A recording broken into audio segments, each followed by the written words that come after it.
Shalom, selamat pagi Bapak Ibu Jemaat yang ada di ruang kebaktian pada hari ini. Kami mengucapkan selamat datang dan selamat beribadah di GKI Kafling Polri. Bila ada di antara saudara yang baru pertama kali hadir, kami mohon untuk dapat berdiri. Oke, terima kasih. Selanjutnya kami mohon beberapa warta lisan yang untuk diperhatikan. Yang pertama, kebaktian Minggu Prapaskah keempat pada hari ini, Minggu 10 Maret 2024, pukul 7.30 dan kebaktian usia muda pukul 10 pagi akan dilayangkan oleh pelayan firman Pendeta Windiarti Angelina dengan tema Anugerahnya Pulihkanku. Pemusik Saudari Gideon bersama teman-temannya.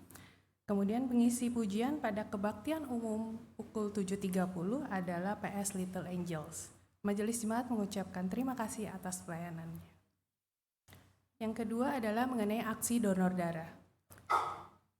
Pada hari ini akan diadakan aksi donor darah pada pukul 9 pagi sampai jam 11 bertempat di Sekolah Dharma Jaya.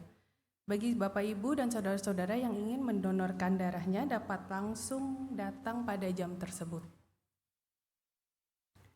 Yang ketiga, mengenai peneguhan penatua. Setelah diwartakan dan tidak ada keberatan dari jemaat, maka akan dilaksanakan peneguhan penatua atas diri Bapak James Adam Rejasa pada hari Minggu tanggal 17 Maret 2024, waktu kebaktian umum 7.30 pagi dan yang akan dilayankan oleh Pendeta Adi Soselia Patria Bara. Berita duka. Telah berpulang ke rumah Bapa di surga pada hari Kamis 7 Maret 2024, Ibu Nataliana Sapala pada usia 87 tahun, ibunda atau mertua dari Bapak Willy Sapala atau Ibu Jane Indriati. Jenazah telah dikremasikan pada hari Sabtu 9 Maret 2024 di Krematorium Ukrida Tabita. Majelis Jemaat mengucapkan turut berduka cita, Tuhan Yesus memberi kekuatan dan penghiburan bagi keluarga.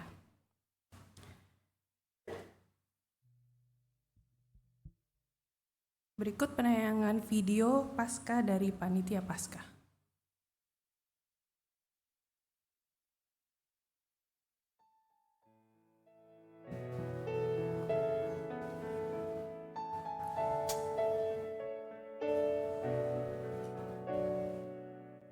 Shalom Bapak Ibu dan saudara-saudara yang terkasih di dalam Yesus Kristus.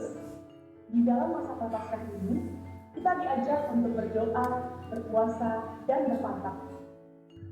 Kita semua diajak untuk ikut dalam berdoa dan berpuasa, lalu menyisihkan secara khusus dana yang sering kita gunakan untuk kesenangan pribadi, seperti makan, minum, menonton, bermain games, berbelanja, dan kebiasaan menjuntik lainnya. Kita akan mengumpulkan dan mewujudkannya dalam aksi Paskah yang akan disalurkan ke yayasan atau rumah singgah untuk anak-anak penderita kanker. Di balik perayaan Paskah, ada anak-anak yang sedang berjuang melawan penyakit kanker di rumah singgah. Mereka merasakan sakit, keraguan, dan ketakutan. Di rumah singgah, mereka menemukan keluarga baru, teman seperjuangan, dan semangat untuk terus hidup. Terinspirasi dari semangat Paskah, mari kita berbagi kebahagiaan dengan mereka. Kita menargetkan 150 paket yang berisikan kebutuhan anak-anak seperti susu, pampers, dan lain-lain dengan harga Rp300.000 per paket.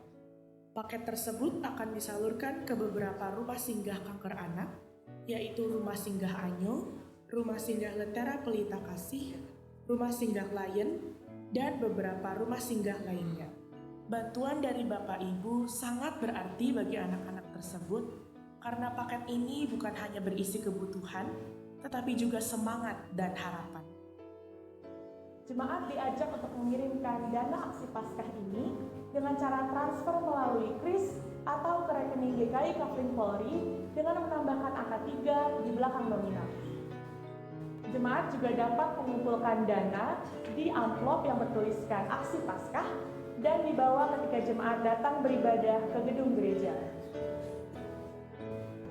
Selamat melaksanakan aksi doa, berpuasa, dan berpantang. Tuhan Yesus memberkati kita semua.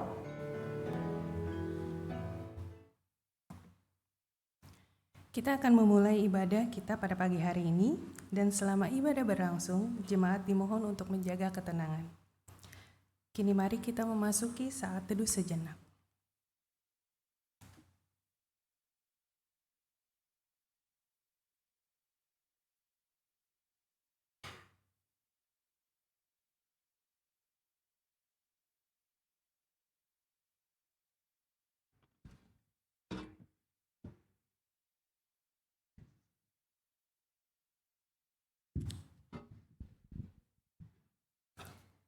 Selamat pagi Bapak Ibu Jemaat dan saudara-saudari terkasih. Mari kita memasuki Minggu Prapaskah keempat dengan memadamkan satu buah lilin lagi. Seharusnya ini menjadi tanda bagi kita untuk lebih bersungguh-sungguh dalam menjalani pertobatan dan penyangkalan diri.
Biarlah semua orang yang berlindung padamu bersukacita.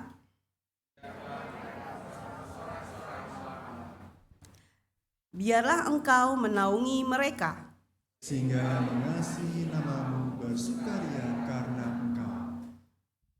sebab engkau memberkati orang benar, ya Tuhan. Engkau melindungi dia dengan kerelaanmu seperti perisai.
Semua adalah di dalam nama Tuhan yang menjadikan langit dan bumi, yang kasih setianya kekal sampai selama-lamanya.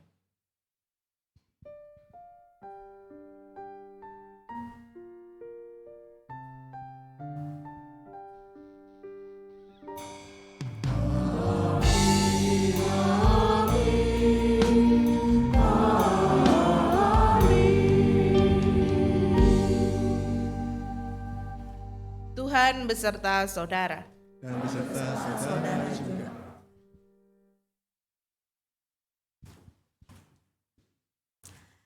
Bapak Ibu Saudara terkasih, pada saat saya mendapatkan tema hari ini yaitu anugerahnya pulihkanku, saya mencoba mencari tahu apa sih arti kata anugerah itu. Arti anugerah dalam KBBI adalah pemberian dari pihak atas ke pihak bawah atau dari kedudukan atas ke kedudukan bawah. Dalam pengertian Injil secara konkret, anugerah adalah kasih dan kemurahan hati Allah dalam Kristus yang tidak layak bagi kita, sebagaimana ditunjukkannya dalam keselamatan yang secara cuma-cuma disediakan bagi umat manusia. Ketika dosa melanda dunia, Allah tidak pernah ragu menyatakan anugerahnya melalui Yesus Kristus. Anugerah Allah itu bekerja untuk memulihkan dan membuka jalan keselamatan. Ya, Allah sanggup memberi kita keselamatan. Dia sanggup.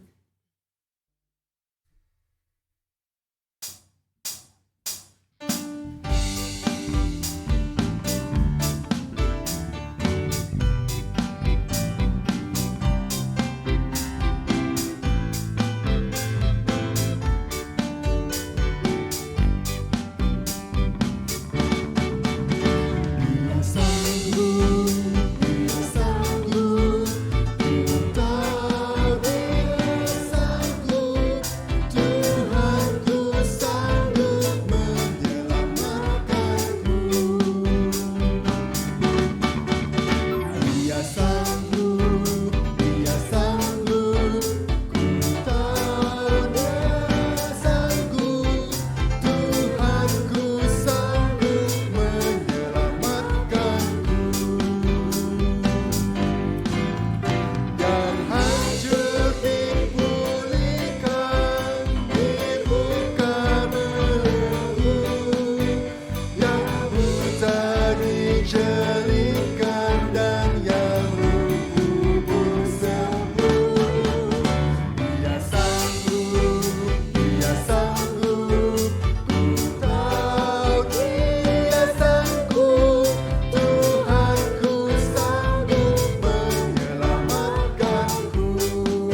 Dengar apa kata papa. Iya papa. Dengar apa kata papa. Oke papa. Dengar apa kata papa. Ada apa papa? Dengar apa kata papa. Papa yang lebih tahu tentang isi dunia. Asam garam sudah dirasa. Tapi kalau menurut aku, Tak usah banyak komen. Kau masih bau kencur. Apa yang kamu tahu? Main saja kan. bukan main papa, ini emang belajar dari HP. Dah di zaman papa nggak ada HP-HPan. Anak sekarang rusak, selalu pegang HP terus. Maaf papa. Wahai kau semua bapa, jangan pernah sakiti hati milik anakmu, supaya jangan tawar hatinya. Maafkan aku Tuhan, maafkan papa ya nak.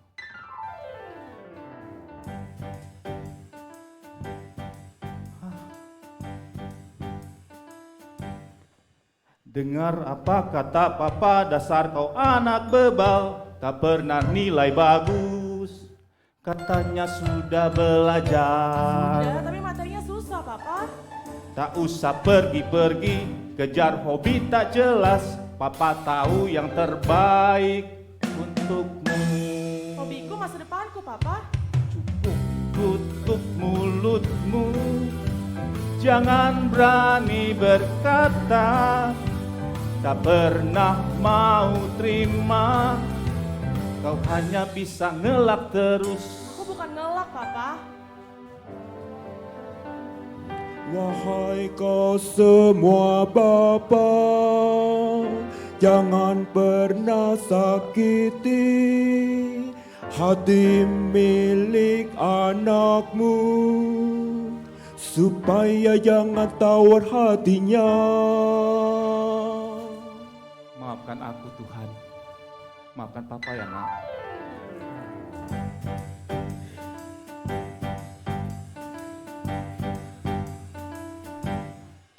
Dengar apa kata papa, lihat anak tetangga bisa bantu orang tua. Kalau kamu bisa bantu apa? Maaf papa, tapi aku tahu. Aku ini papamu, jangan rasa sok tahu. Tak mungkin ku keliru, semua kataku pasti betul. Tapi Di sana yang jauh, kemas barang-barangmu. Jika tak mau dengar, dasar kau anak batu. kan papa jadi batuk. Papa udah minum obat. Wahai kau semua bapa, jangan pernah sakiti hati milik anakmu, supaya jangan tawar hatinya. Maafkan aku Tuhan, maafkan papa ya nak. Dengar apa kata, dengar apa kata, dengar apa kata, dengar apa kata Tuhan.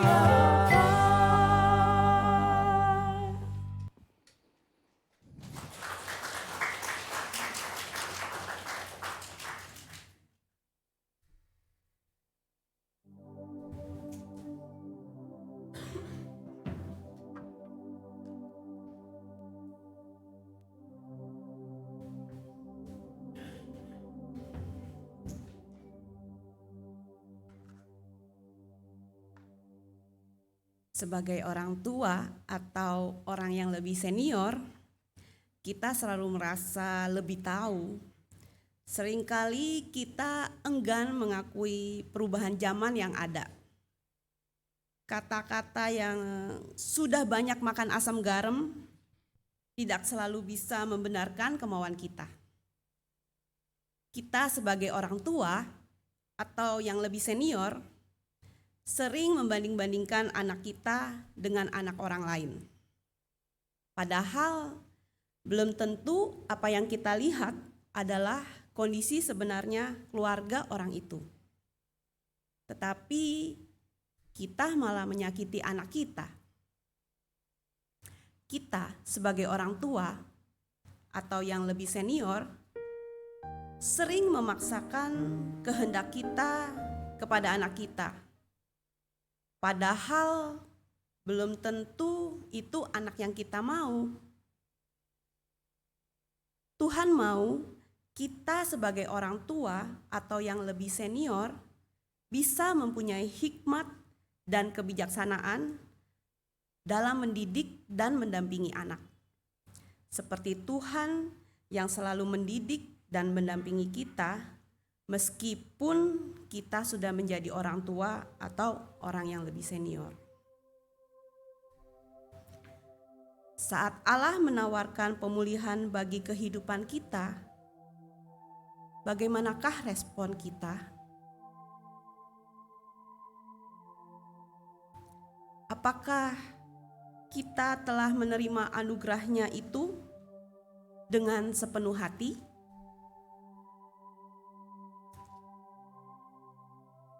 Marilah kita berdoa secara pribadi.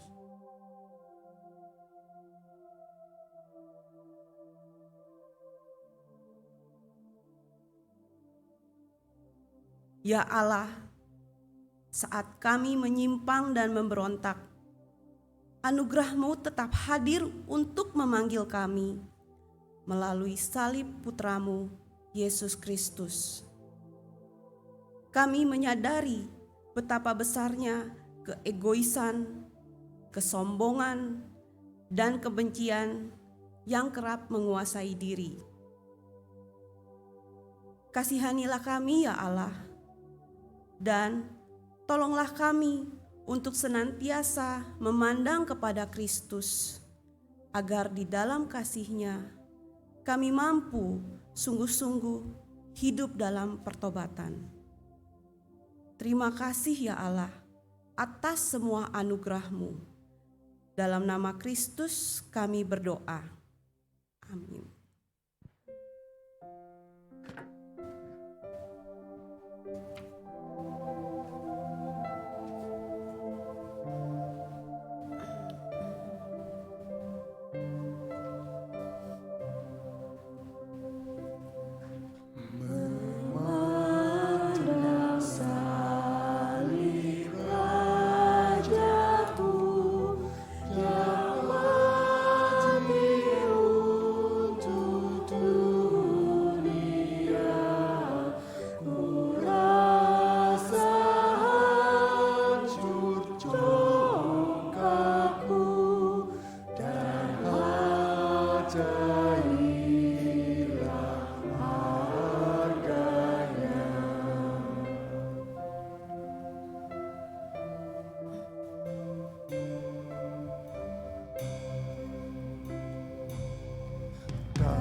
Berita anugerah disampaikan kepada kita melalui Ibrani 9 ayat 28 yang menyatakan, demikian pula Kristus hanya satu kali saja dipersembahkan untuk menanggung dosa banyak orang. Sesudah itu, ia akan menyatakan dirinya untuk kedua kalinya, bukan untuk menanggung dosa, tetapi untuk menganugerahkan keselamatan kepada mereka yang menantikan Dia. Di dalam Kristus engkau telah diampuni. Di dalam Kristus engkau pun telah diampuni. Hiduplah dalam damai dengan semua orang. Salam damai.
Allah telah memberikan anugerah bagi kehidupan kita.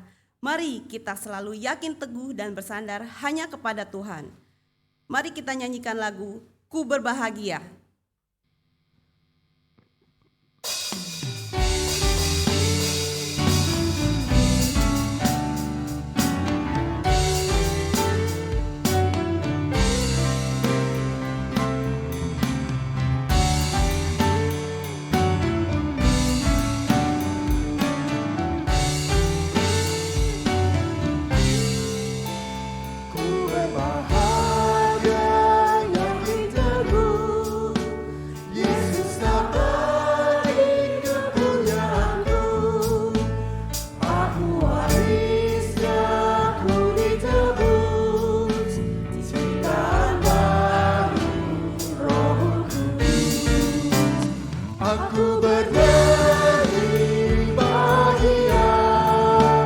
Memuji Yesus selamanya.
Mari kita berdoa sebelum kita merenungkan firman Tuhan pada pagi hari ini.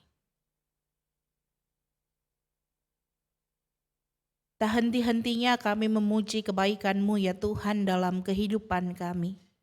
Dalam setiap perjalanan kami, Engkau turut serta membimbing kami, menolong kami, dan bahkan menegur kami. Itu sebabnya Tuhan pada hari ini kami datang memohon bimbingan-Mu. Biarlah setiap kami dapat memahami firman yang akan dibacakan, yang akan dinyanyikan, dan juga akan direnungkan bersama. Biarlah firman ini boleh menjadi kekuatan untuk setiap kami dan juga menjadi teguran bagi setiap kami, agar setiap kami dapat menjalani kehidupan kami seturut dengan kehendak-Mu. Di dalam nama-Mu Tuhan Yesus Kristus kami berdoa. Amin.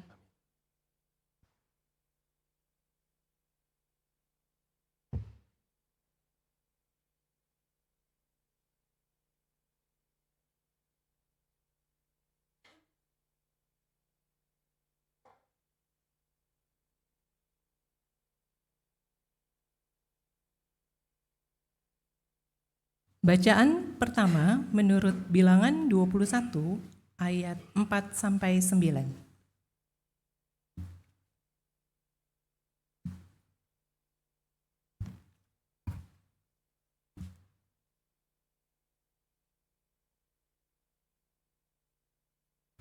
Bilangan 21 ayat 4 sampai 9.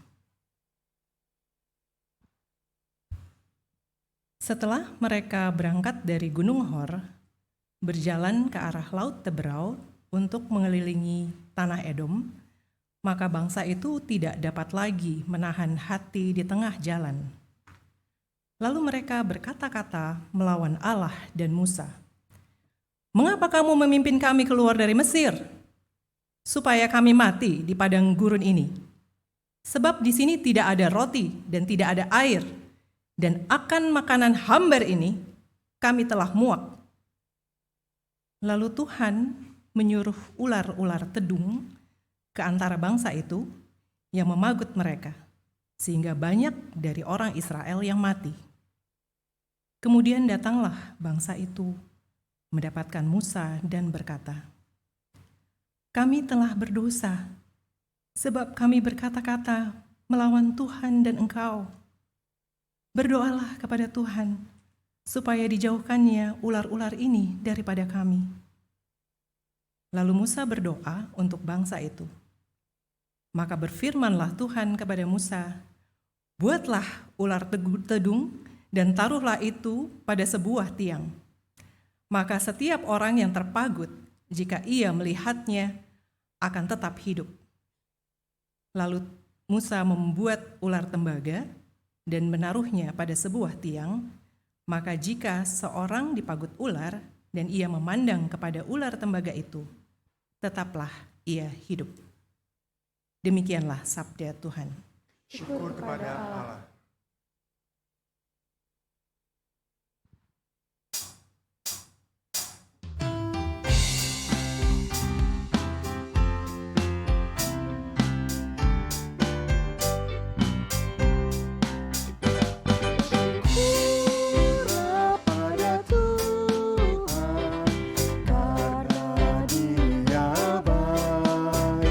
Bahwasanya untuk selama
berseru pada Tuhan dalam kesesakan mereka, dan diselamatkannya mereka dari kecemasan.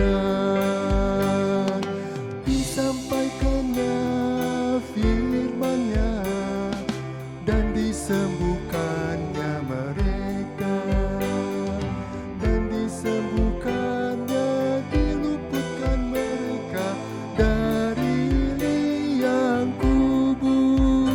Bersyukurlah pada Tuhan karena Dia baik, bahwasanya untuk selamanya kasih setianya. Biarlah mereka bersyukur karena kasih setiamu Tuhan, karena perbuatannya yang ajaib pada manusia. Biarlah mereka persembahkan syukur, korban syukur kepada Tuhan, dan menuturkan karya-karya Tuhan dengan sorak-sorai. Bersyukurlah pada Tuhan karena Dia baik, bahwasanya untuk selamanya kasih setianya.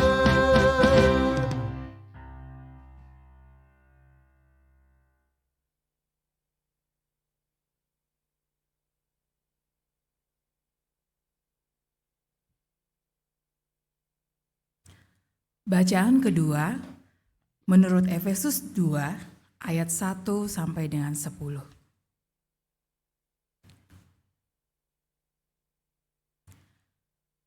Kamu dahulu sudah mati karena pelanggaran-pelanggaran dan dosa-dosamu.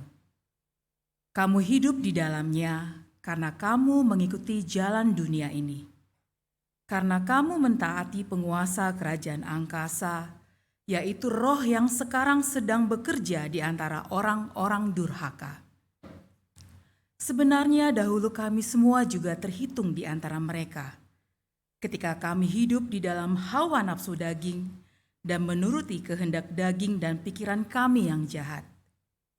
Pada dasarnya, kami adalah orang-orang yang harus dimurkai, sama seperti mereka yang lain. Tetapi Allah kaya dengan rahmat, oleh karena kasih-Nya yang besar, yang dilimpahkannya kepada kita, telah menghidupkan kita bersama-sama dengan Kristus, sekalipun kita telah mati oleh kesalahan-kesalahan kita. Oleh kasih karunia kamu diselamatkan, dan di dalam Kristus Yesus Ia telah membangkitkan kita juga dan memberikan tempat bersama-sama dengan Dia di sorga. Supaya pada masa yang akan datang, Ia menunjukkan kepada kita kekayaan kasih karunia-Nya yang melimpah-limpah sesuai dengan kebaikan-Nya terhadap kita dalam Kristus Yesus. Sebab karena kasih karunia, kamu diselamatkan oleh iman. Itu bukan hasil usahamu, tetapi pemberian Allah. Itu bukan hasil pekerjaanmu.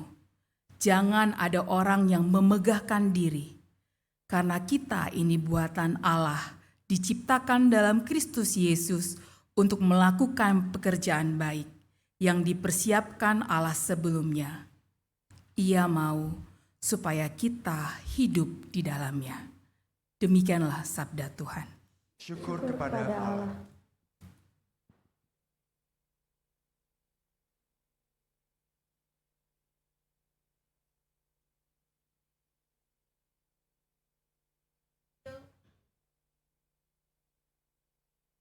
Injil Tuhan kita Yesus Kristus menurut Yohanes pasal yang ketiga ayat 14 sampai 21.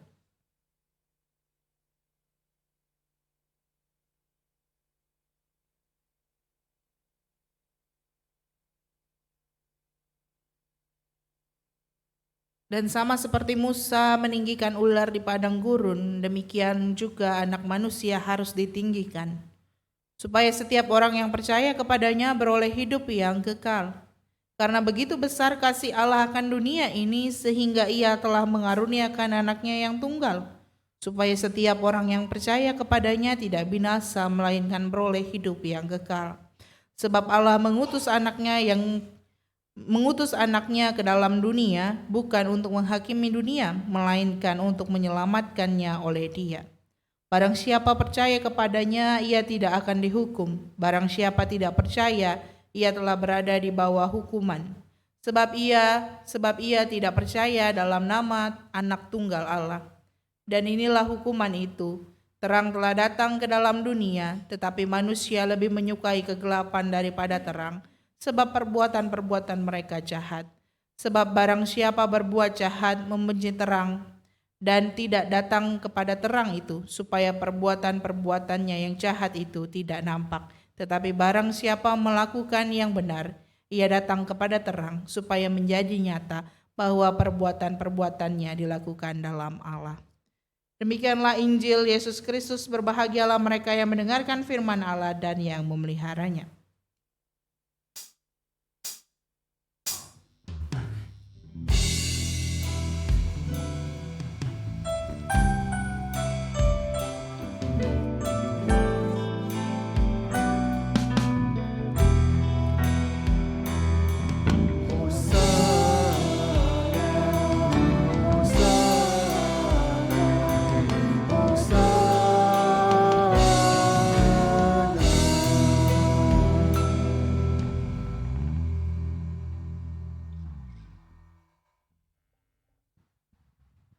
Selamat pagi Bapak Ibu dan jemaat yang terkasih dalam Tuhan.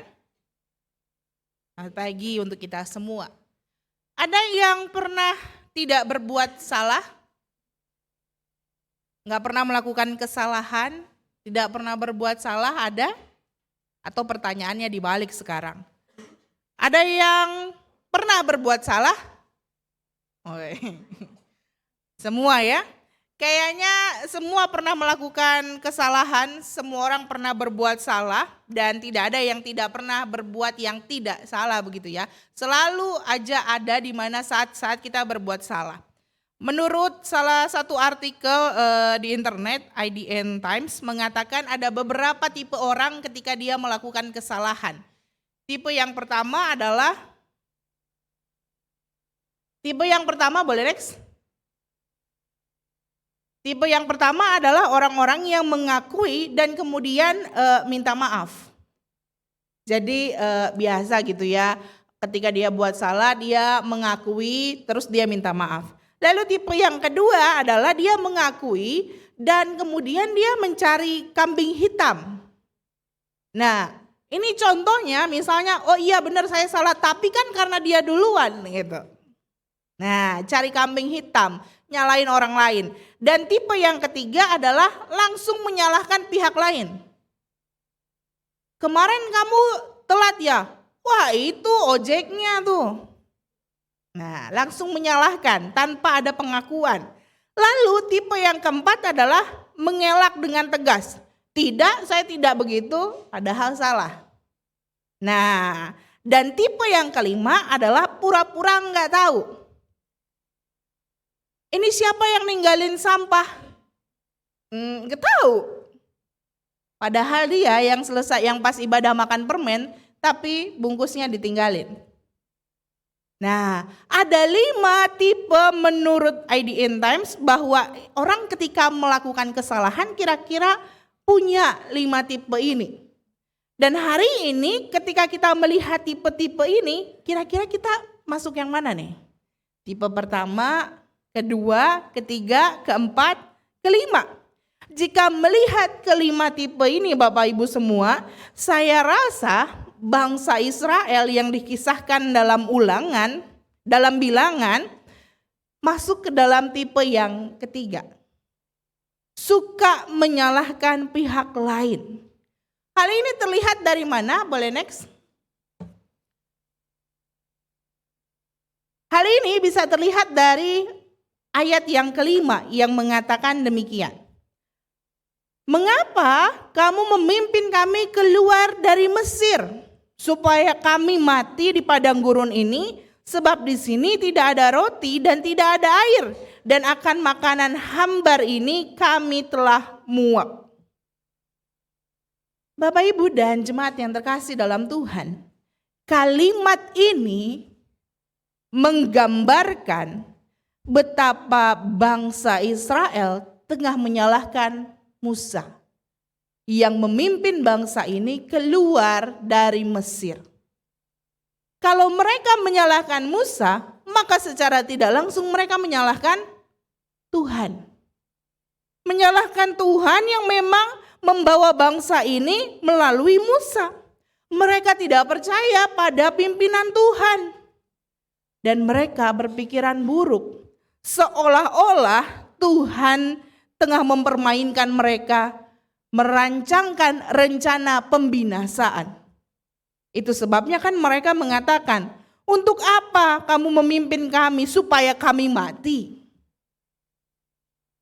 Jadi mereka beranggapan bahwa Tuhan merancangkan rencana pembinasaan kepada mereka semua. Rencana baik Tuhan dipandang sebagai hal yang buruk oleh mereka.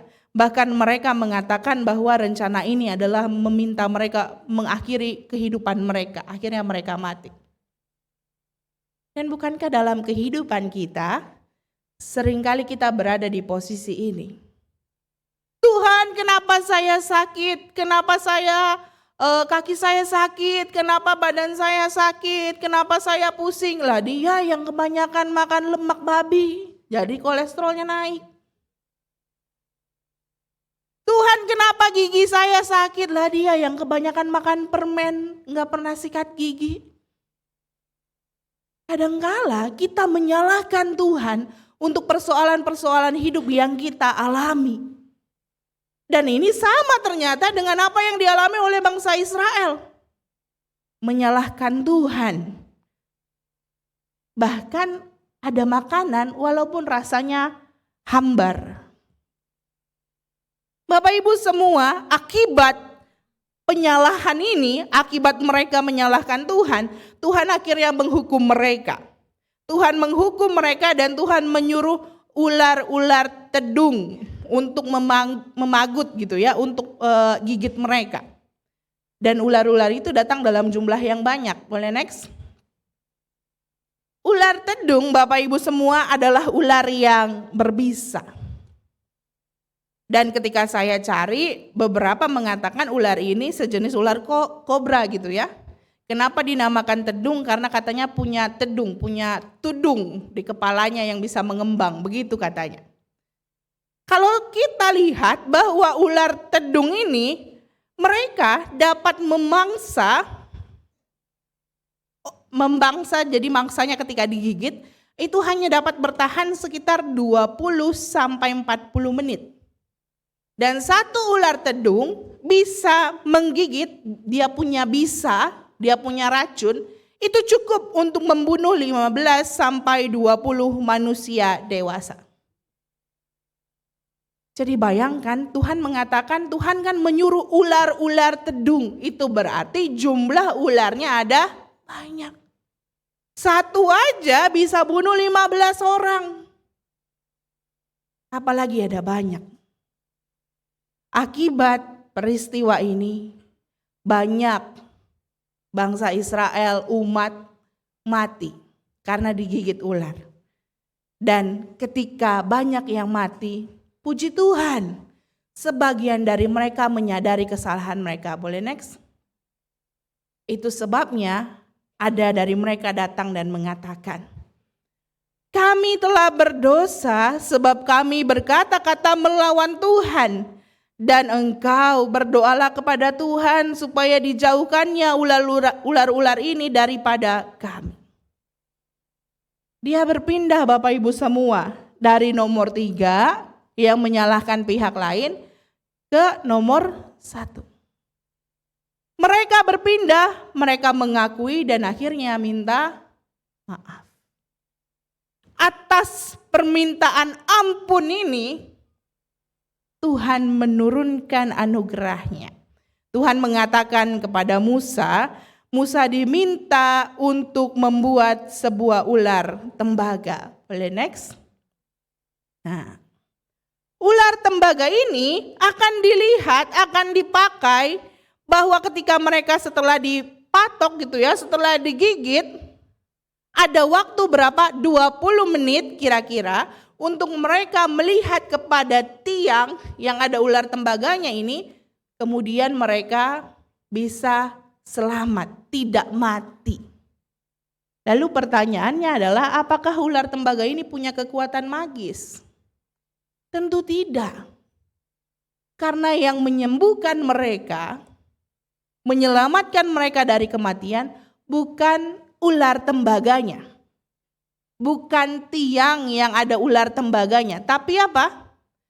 Tapi ketaatan mereka pada Tuhan. Terima kasih.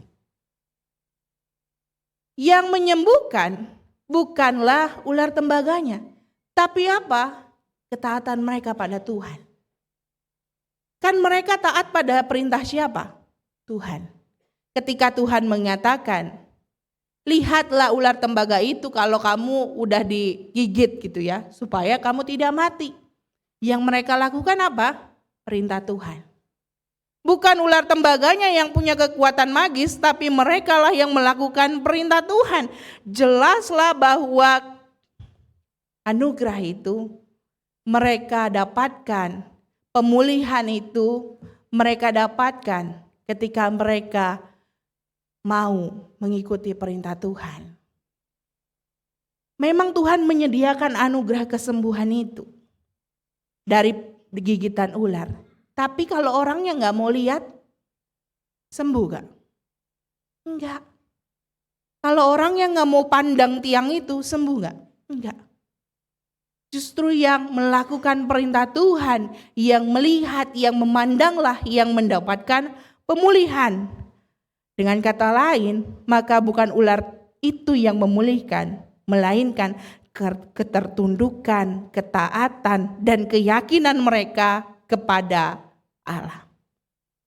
Dan kisah perjalanan bangsa Israel ini Bapak Ibu semua dipakai oleh Yesus untuk menjelaskan kepada Nikodemus dalam bacaan Injil kita. Yesus mengatakan, dan sama seperti Musa meninggikan ular di padang gurun. Jadi Yesus merujuk pada kisah yang ada di Bilangan.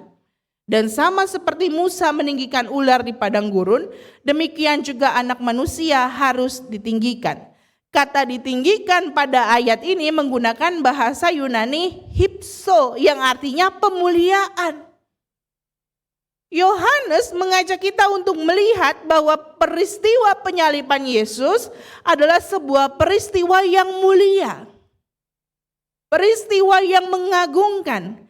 Karena melalui saliblah manusia memperoleh pemulihan dari dosa.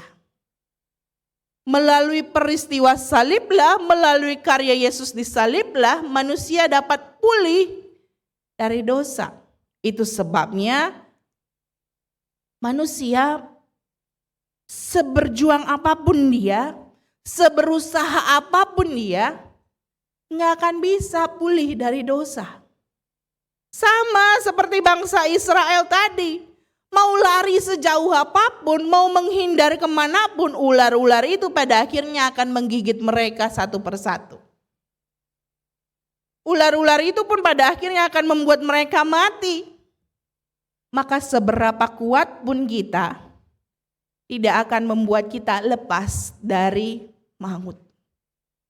Seberapa hebat pun kita, tidak akan bisa membuat kita lepas dari maut.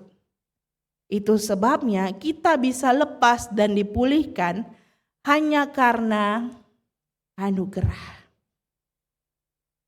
Kita bisa bebas dari maut, dilepaskan dari maut hanya karena anugerah. Dan penyalipannya itu memulihkan kita dari dosa, penyalipannya menyelamatkan kita dari maut. Salib yang ditinggikan itu adalah anugerah yang disediakan kepada semua orang, tanpa terkecuali.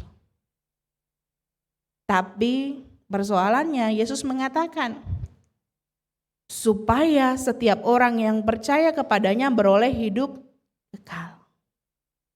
Dengan demikian sebenarnya anugerah ini, kehidupan kekal ini, keterbebasan dari maut ini hanya bisa diperoleh ketika manusia percaya.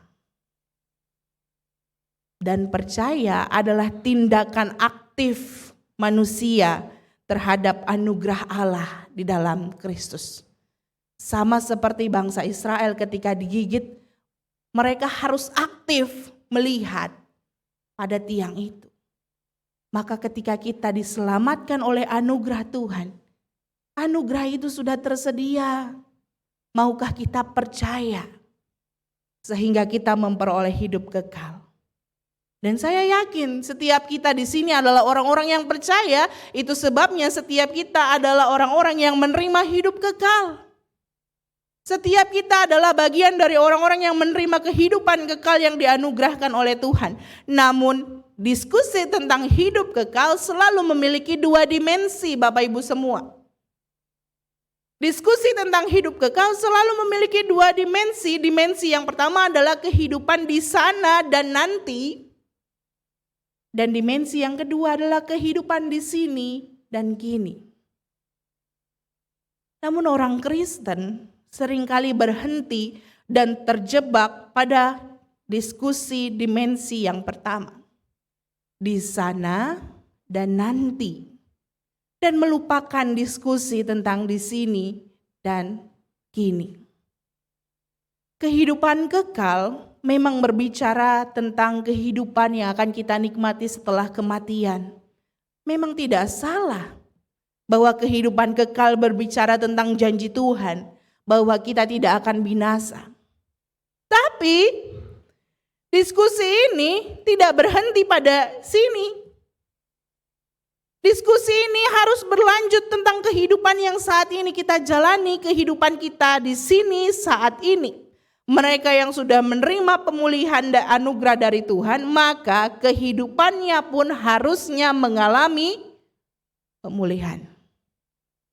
Mereka yang telah mengalami anugerah pemulihan Tuhan, harusnya hidupnya pun mengalami pemulihan dari hari ke hari.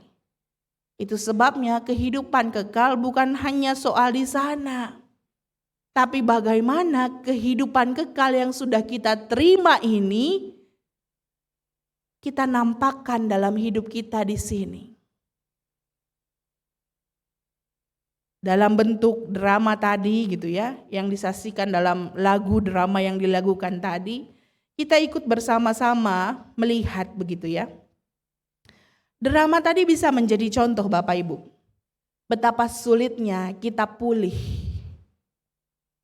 Betapa sulitnya kehidupan kekal itu nampak dalam kehidupan kita saat ini. Betapa sulitnya kita pulih dari kebiasaan-kebiasaan lama yang sesat. Betapa sulitnya kita beralih kepada kehidupan baru yang dipulihkan. Drama tadi menjadi contoh betapa banyak orang tua seringkali bertindak sesukanya. Meremehkan anaknya, merendahkan anaknya, bahkan menyakiti anak-anaknya dengan kata-kata yang tidak pantas, padahal mereka tahu firman Tuhan.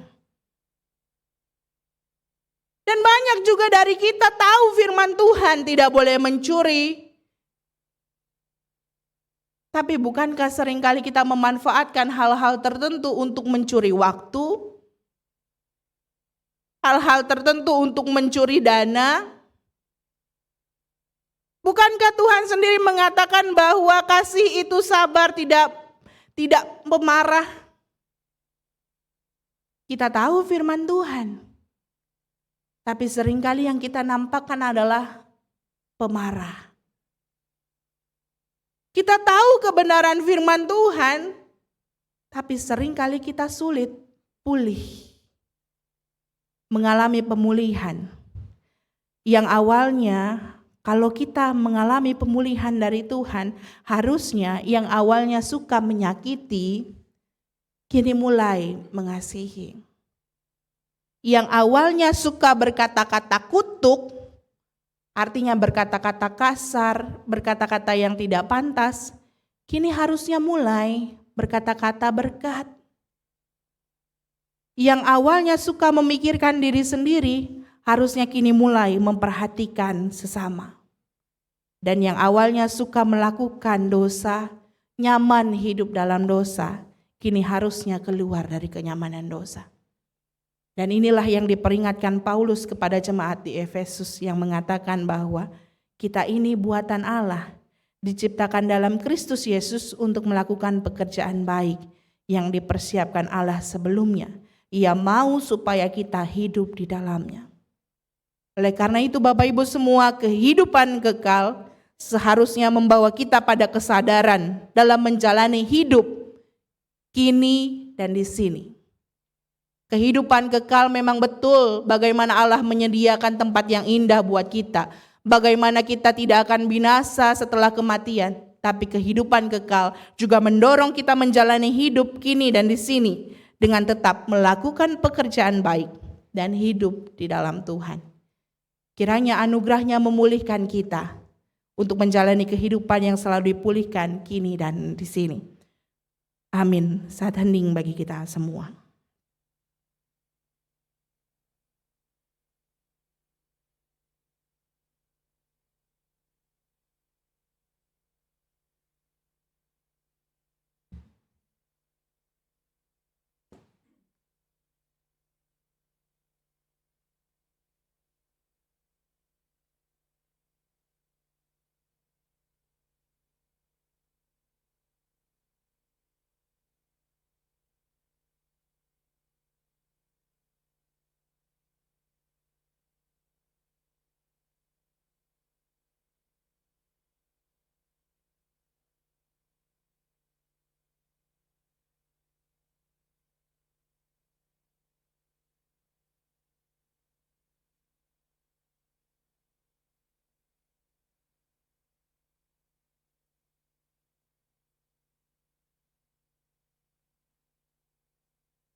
Terima kasih kepada PS Little Angels.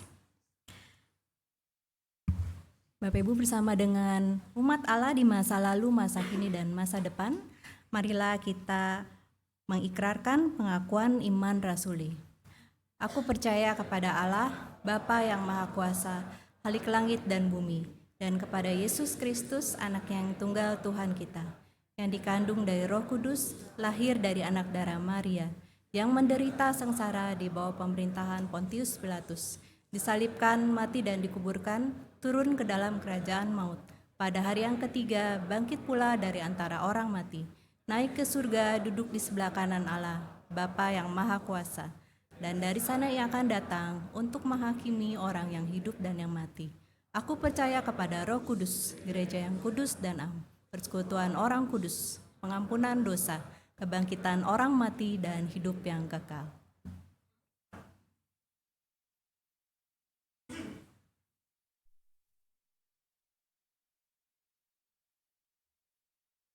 Marilah kita bersatu di dalam doa syafaat.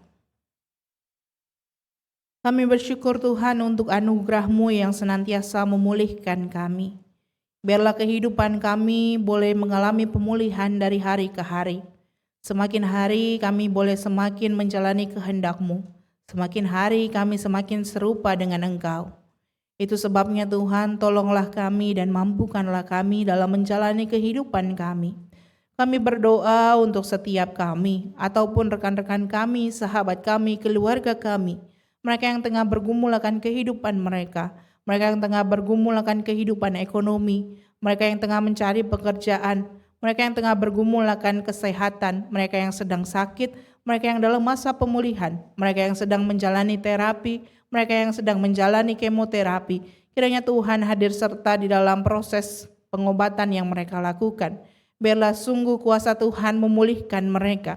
Kami percaya Engkau akan memulihkan mereka dan mereka akan mempersaksikan kasih Kristus yang memulihkan kehidupan mereka. Itu sebabnya tolonglah mereka, berikan mereka kesabaran dan kekuatan. Berkatilah juga keluarga yang menjaga dan merawatnya. Kami juga berdoa Tuhan untuk kehidupan gereja-Mu di tempat ini. Kami berdoa untuk penatua, kami berdoa untuk para pendeta, kami berdoa untuk para pengurus di komisi dan juga tim yang ada. Biarlah kami boleh bersatu hati, biarlah kami boleh melayani Tuhan dengan giat. Kami juga bersyukur Tuhan untuk mereka yang boleh memberikan diri melayani sebagai penatua, juga untuk mereka yang memberi diri melayani sebagai pengurus di komisi dan juga tim yang ada. Kiranya Engkau yang memperlengkapi mereka, meneguhkan panggilan mereka, menguatkan pelayanan mereka, sehingga sungguh pelayanan yang mereka akan lakukan dapat menjadi berkat bagi umat-Mu. Kami berdoa Tuhan untuk kehidupan gereja ini, terkhusus untuk panitia Paskah dalam rencana dan rangkaian acara Paskah ini. Kiranya kami juga didorong untuk tetap terus ikut serta mengambil bagian dalam setiap acara yang dilakukan. Kami juga berdoa Tuhan untuk setiap kami yang sedang melakukan aksi puasa Paskah. Kami yang berdoa, berpantang juga berpuasa. Kiranya Tuhan yang menolong kami agar sungguh aksi Prapaskah ini menjadi aksi kami, bentuk iman kami, menyerahkan diri kami dan hidup kami kepada Tuhan. Kami juga berdoa untuk aksi Prapaskah ini, biarlah dapat berjalan dengan baik, sehingga setiap keperluan yang diperlukan dapat juga terpenuhi dengan baik, sehingga gereja-Mu ini dapat menjadi berkat bagi masyarakat yang ada. Kami berdoa Tuhan untuk bangsa dan negara kami. Berkatilah Tuhan proses perhitungan yang masih tetap terus dilakukan. Kami yakin dan percaya pemimpin yang Tuhan sediakan untuk bangsa kami adalah pemimpin yang akan Tuhan bentuk, yang akan Tuhan ajar, sehingga mereka dapat memimpin bangsa ini dengan baik, ke arah yang baik. Kami juga berdoa Tuhan untuk segala pergumulan yang dihadapi oleh bangsa ini. Kiranya Tuhan hadir serta. Kami juga berdoa untuk dunia ini. Kami memohon kedamaian daripada Tuhan. Dan juga jadikanlah kami sebagai duta-duta damai-Mu. Inilah Tuhan segenap doa dan permohonan kami yang kami naikkan hanya ke dalam nama-Mu. Di dalam nama Tuhan Yesus yang mengajarkan kami berdoa.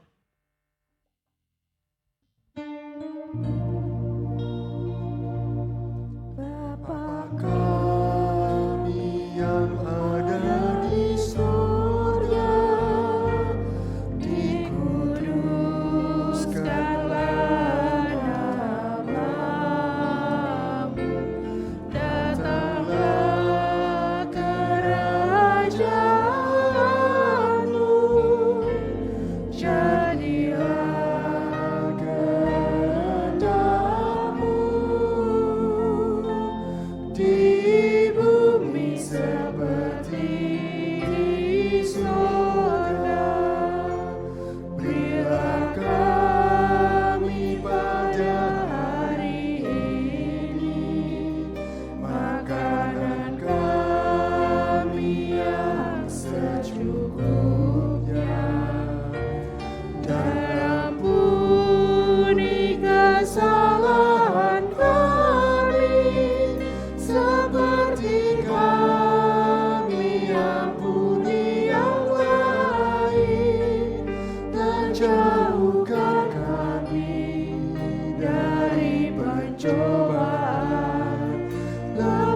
Selamatkanlah kami dari yang jahat.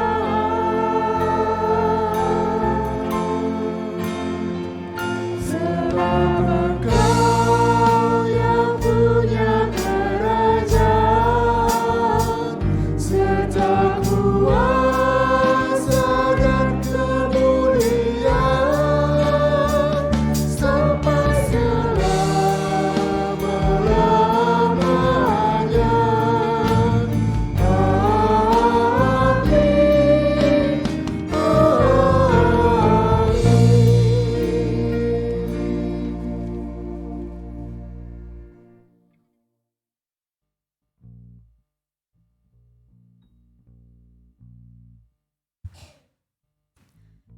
Marilah kita mengucap syukur atas segala berkat Tuhan melalui persembahan dengan mengingat firman Tuhan dari 1 Korintus 1 ayat 4.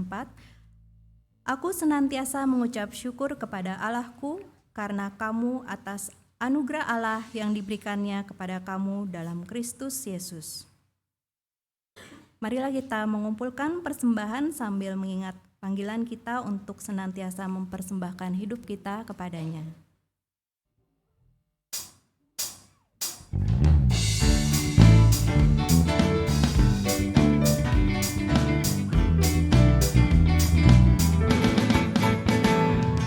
Sini aku bawa Tuhan, persembahan hidupku semoga berkenan. Berapalah nilainya Tuhan dibandingkan berkat-Mu yang Kau limpahkan. Terimalah Tuhan, oh terimalah Tuhan.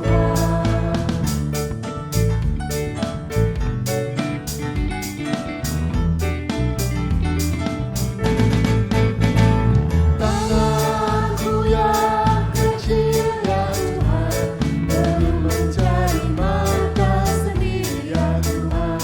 Terimalah hatiku Tuhan, menjadi persembahan yang Tuhan berkenan. Terimalah Tuhan, oh terimalah Tuhan.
Umat diundang bangkit berdiri. Ku ingat firman-Mu ya Tuhan, yang mengajarkan kami mengingat yang kecil. Berkati semua yang Tuhan,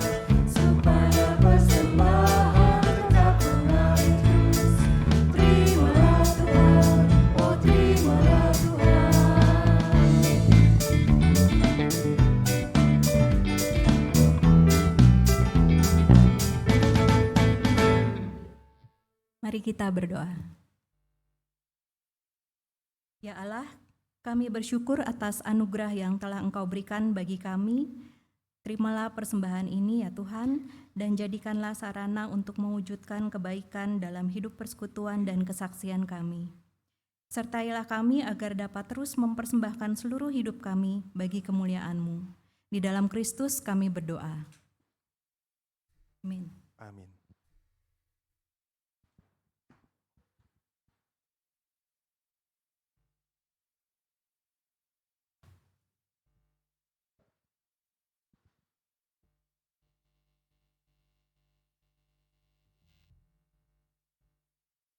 Peristiwa penyaliban Tuhan membuat kita memperoleh anugerah pemulihan.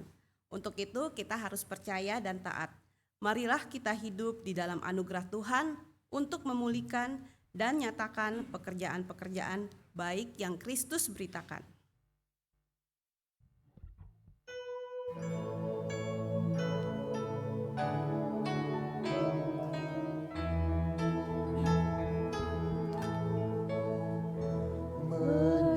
Menyusuplah dosa, tak merusak kehidupan, mengubah dunia, berselimut kegelapan,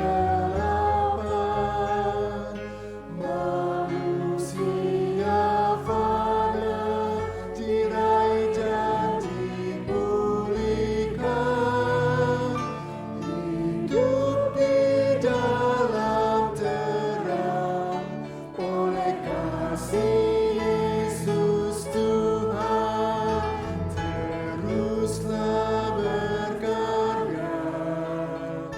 Tuhan sudah buka jalan, tetaplah ke depan, Ia jamin kehidupan. Pergilah, wartakan berita keselamatan, nyatakan cinta kasih-Nya bagi semesta.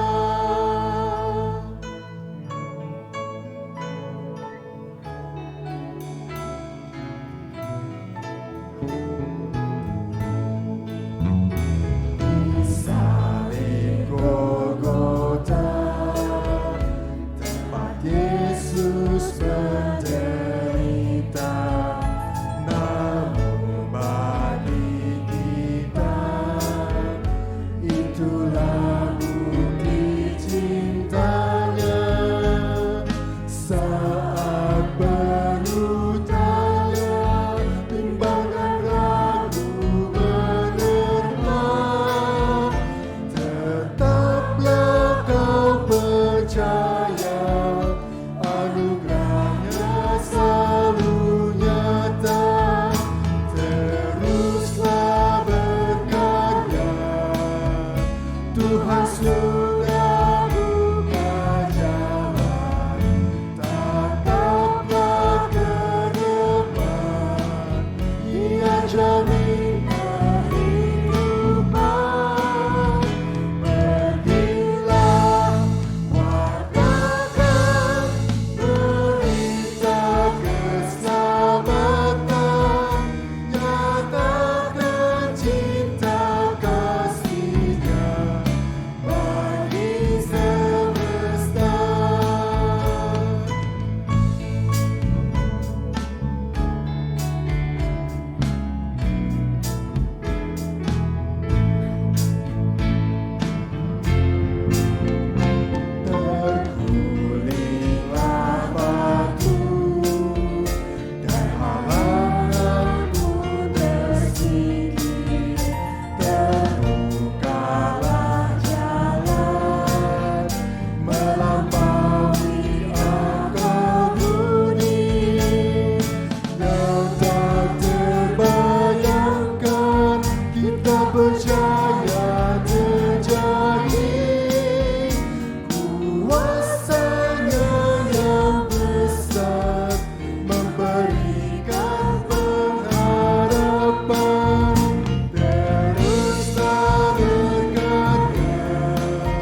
Arahkanlah hatimu kepada Tuhan. Kami mengarahkan hati kami kepada Tuhan.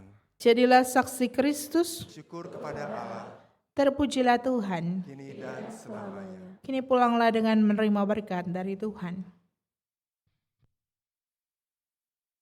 Allah Bapa, Anak, dan Roh Kudus, yang dalam anugerah-Nya telah mengasihimu dan menganugerahkan penghiburan abadi dan pengharapan baik kepadamu, kiranya menghibur dan menguatkan hatimu dalam setiap pekerjaan dan perkataan yang baik, hari ini, esok, dan seterusnya. Amin.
Thank you.